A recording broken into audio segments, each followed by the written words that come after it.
कोणत्या प्रकरणासंदर्भात आले तुम्ही? प्रियांका मॅडम यांच्यावरती अन्याय झाला।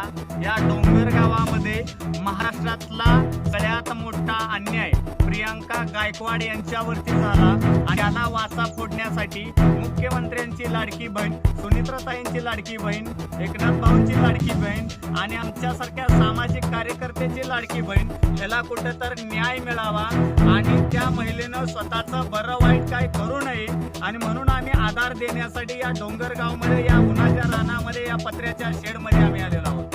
या महिलेला पोलीस न्याय देत नाहीत। कोर्टाचा निकाल त्यांच्याकडून असताना प्रांतानं आर्थिक साठलोट करून हा न्याय दिलेला आहे का, हे आमचं मत आहे। कोणत्या आर्थिक अभिलाषापोटी ही गोष्ट केलेली आहे का, याचा पूर्ण SIT चौकशी होईल, ED चौकशी होईल, या सगळ्याच गोष्टीची पर्दाफाश होईल आणि शासन यंत्रणा जर याच्या जबाबदार असेल तर 100% आम्ही